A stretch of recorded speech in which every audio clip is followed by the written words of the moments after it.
Hi, and welcome to another edition of Better Golfer Today, hosted by Tyler Dice Golf. We have another great show for you planned today. This week's main topic is understanding what is important in the short game. As always, I'll be talking about what I'm working on, and this week's drill is going to be on alignment.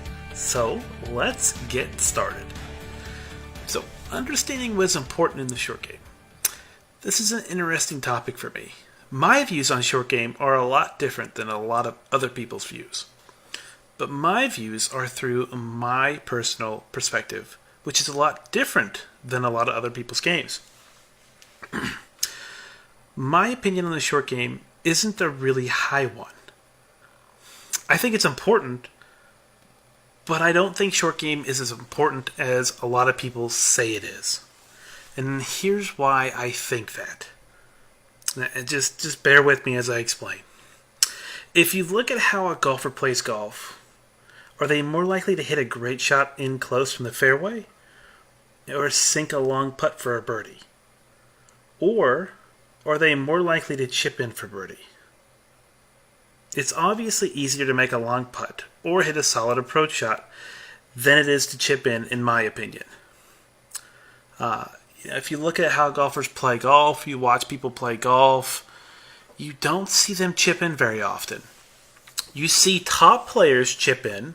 It happens. It happens every week on tour. Several times every week on tour. You'll see guys chip in from off the greens. But those same players they have a much higher percentage chance of making a putt outside 30 feet than they do of chipping in. Because typically, your best players during the week will make several putts, in that 30-foot range. But they won't chip in at all that week. So if you want to compare, I would say making putts is a whole heck of a lot easier than chipping in. And I would also argue that hitting a good approach shot is also easier than chipping in. And so if you're trying to, improve your game, shoot lower scores, working on chipping isn't necessarily going to do that, because the only reason you would chip is because you miss a green. And if you are hitting more greens because you're working on your approach shots more, you're going to make more pars because you're hitting more greens, and you're going to give yourself more birdie opportunities because you're hitting more greens. So if you want to improve, you should be improving, and your goal should be you should be going towards making more birdies. And that's why, I think your approach shots are more important. But I don't want to get too far off a tangent here. So let's loop back to what is important in the short game. Because that's what this podcast is going to be about. It's going to be about short game. And, I say what I say about short game. But again, I still believe it's important. You should have a good short game. Short game, I've said this a lot of times before, but short game is like insurance. You don't want to have to rely on insurance to get you through things. But it's nice to have it when you need it, right? You don't want to have to rely on calling the insurance agent, and getting all that stuff taken care of when you could just, stay out of trouble. Not get in car accidents, drive more carefully, live in an area that doesn't have tornadoes. Things like that. Anyways, I digress. So, getting back on topic to what's important in the short game.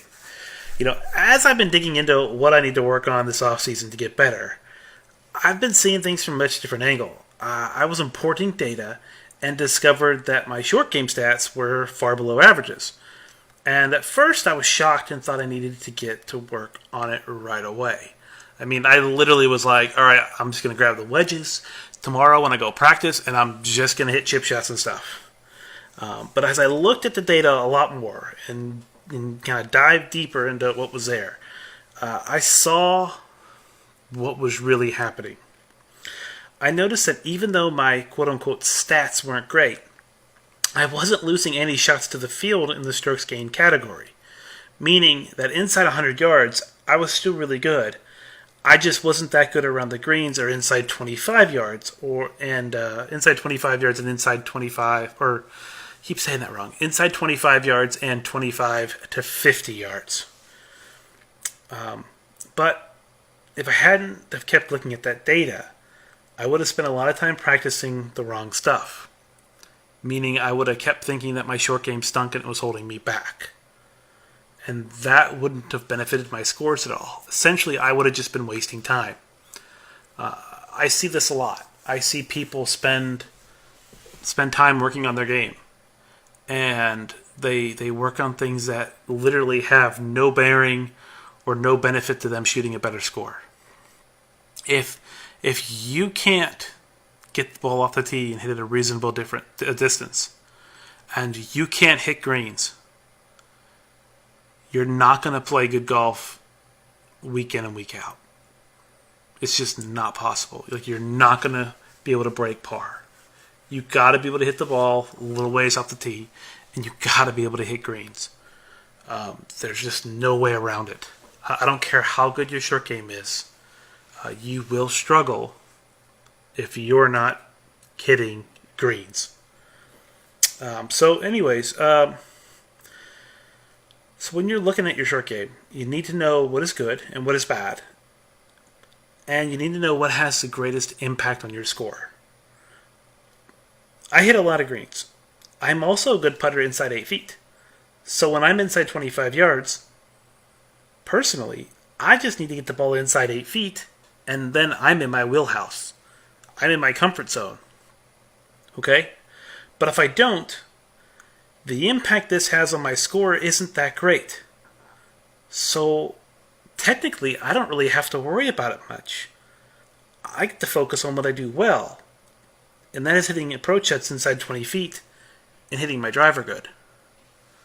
And does that make sense? I mean, if I don't chip good and I make a bogey, what does that mean? Well, it means I made a bogey. But over, say, 25 rounds, how often is that happening? And so that's the point I'm trying to make. The point is, okay, if I don't get up and down, number one, like, how often is that happening? Number two, how often is that occurring over 20 rounds? And number three is, if I spend time working on that, do I take time away from doing the things that I do well? Because technically, because I hit so many greens normally, and I give myself so many more birdie opportunities than, say, most other golfers, not being able to get up and down doesn't really bother my scores, doesn't really have a big effect on them. So keep doing what I'm doing means I keep shooting really good scores, right? And as I keep practicing the things that I practice, they're naturally only going to get better, assuming that I practice them the right way. And so, again, not getting up and down every once in a while, it doesn't really have much bearing. You know, apart from, it sucks not getting up and down. I mean, I love getting up and down for pars. But, I mean, it's just, you know, it's not a huge thing. It's not going to affect my scores much. And so even though the data says that I'm not that great at my short game, you know, or I should say inside 25 yards and from 25 to 50 yards, I mean, data says I'm not very good. The data also says I don't have very many shots from those spots. And so if I'm not there very often, why practice it? Right? I mean, I have a little girl at home. My practice time is limited. So, why practice it, right? Right. And so I've been talking about this a little bit, but figuring out what goes into the scores you shoot is the most important thing you can do. Your short game is a part of that. But if your short game doesn't play a big part in your score, then you should focus on other parts of your game. And that's what I've been talking about. And it's true. If the strength of your game is your ball striking, say, compared to like someone like Henrik Stenson, does it matter if his bunker play around the greens is subpar? The answer is no. It really doesn't. Now, granted, like Henrik Stenson uses his outstanding long game to shoot 20 under par over 4 rounds. And so he's pretty darn good. But his putting is still below average. And his short game's not that great. But it doesn't seem to matter because he does other things so much better. And so that's what I'm trying to impart on you today. Even though this topic's been about what's important in the short game, it's about what's important in your game, period. And so if you rely heavily on your short game because you're missing a lot of greens, then looking into the types of shots you face more often would be your best bet, right?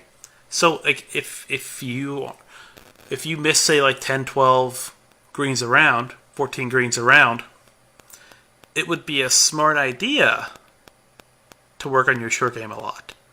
It would also be a really smart idea to learn to hit more greens.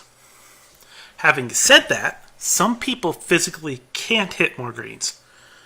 They enjoy the challenge of playing a slightly longer golf course, but they don't have the distance ability, the ability to hit the ball far enough to hit greens in regulation. And if you fall into that category, then working on your game inside 100 yards would be a great idea. And so determining which shots are more important to you, again, would be a very personal thing. It depends on your ball flight. It depends on how high you hit the ball. It depends on how consistent you hit the ball. It depends on the type of golf course you're playing.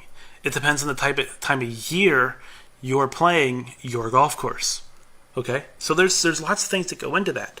And so you need to look at those things. If it's summertime and you play a firm, fast golf course and the greens are really, really firm, you're going to be running the ball up from the fairway, bouncing it up onto the green. That's natural. That's just that's how you would have to do things. And if it switches to the fall season where it's rainier, then you're going to need to be hitting shots a little bit higher and have them come in a little bit softer because they're not going to release anywhere near as much. And so you just need to look at, again, all those things, and so that'll go into determining what's most important for you, because there is no set answer for what's most important in the short game. It completely varies from person to person, at course to course. And obviously you want to set your game up so that it performs best at your home course, because that's what you're going to play the most of. You're going to play your home course the most. And so determining what you experience the most, at your home course and the kind of conditions you experience, that's going to have a big impact on what's important to you in the short game. And so that's about all I have for you on this topic. I know I bounced around a little bit, but isn't that what golf is really like? Kind of bouncing around? My goal was to try and explain to you where I'm coming from with short game and where I'm coming from with my game. Your game is going to obviously be different. Okay? Things are going to be different for you, and that's okay. But what I'm trying to do here with these podcasts is I'm trying to share my insight and how you can take my insight and mold it up and use it best for you. Okay? So again, my game's going to be different than yours, but it doesn't mean that my opinion and my philosophy on things are going to have a negative effect on you. Okay? So even though we're different, things still apply, alright? And so, again, talking about this, again, short game doesn't play a huge role in my practice, doesn't play a huge role in my game, but I still work on it. I still spend time on it. I look at the shots that I have a lot of at my home course, and those are the shots that I practice. And when I'm practicing them, I work on the fundamentals. Okay, I look at my alignment, I look at my posture, I look at how my swing path goes, and I look at my attack angle. Okay, those are the things that I look at most when I'm practicing my short game, because those are the things for me that matter most in my short game. Delivering that ball with the right path and making sure the attack angle is shallow so that my club doesn't stick into the ground and dig. All right, those are the things that I look for. And again, you can be a little bit different, but again, I like to stick to the fundamentals and I look at those things.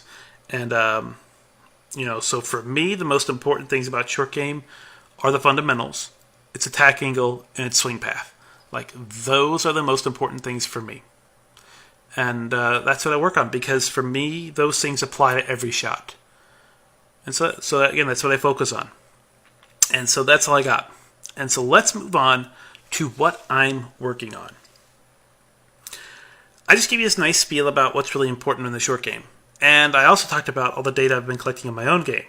So with this new data, I am able to put together a better practice routine and focus on what really matters to me. Again, I've been talking about this for a while. So currently I'm working on my putting from 9 to 15 feet. I am horrendous in this range. I'm only making about 8% of the putts in this range, whereas tour pros are making about 31%. So this is costing me about 2 birdies per round, which kind of is massive. That's a lot of birdies. If I played 4 times in a week, that's 8 birdies I'm missing out on. And that would just mean that I'm an average tour putter, and I'd be getting 8 more birdies a week. So that's a huge deal. So right now I'm doing a lot of work on my fundamentals in putting, working on keeping my lower body still during the stroke, and not peaking early. And I'll definitely be hitting a lot more putts in this range moving forward, because I've kind of been neglecting it. A lot of times when I go to practice my putting, I kind of tend to practice inside 8 feet. And so, and usually I'm in that like 3 to 7 foot range is what I tend to kind of practice in. And I do my circle putt drill, which means I grab like 5 or 6 golf balls, and I'll put them down, and they'll kind of start going in a circle around the cup. And I'll go to the first ball, putt, next one putt, and I'm trying to, I have goals, like make percentages that I like to have for each distance. And so, if like from 3 feet, I want to make all of them 100%. And then from 4 feet, I like to make about 95%. And then from 5 feet, I like to try and make and practice about 90%. And then from 6 feet, it's around 65-70%. Okay, and so they drop off a little bit. And I always try to make, you always want to have much higher goals in your practice than you actually perform on the golf course, because it's obviously a lot harder to putt well on the golf course than it is in practice. There's pressure.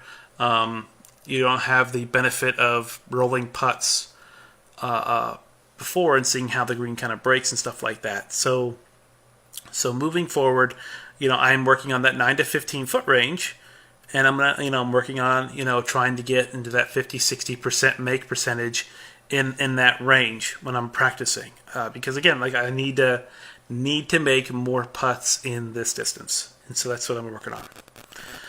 All right, next up, let's talk about the drill of the week. This week's drill is a simple one, and it's on alignment. For the life of me, I have no idea why I don't see more amateur golfers using alignment sticks. You can't go to a real professional event and not see a ton of guys using something for their alignment. But every day I go to the range and no one's using one. Literally no one. Except the guys that play golf for a living. And there are several golfers that play golf for a living at my home golf course. There's like 8. Whether they have Canadian cards or Web.com cards or PGA Tour cards. And so these guys use alignment sticks all the time.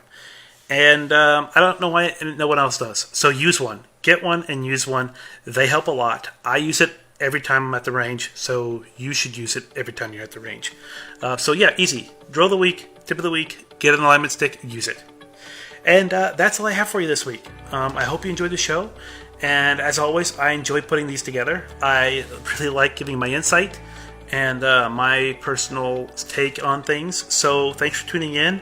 That's all I got for you. We'll see you next week.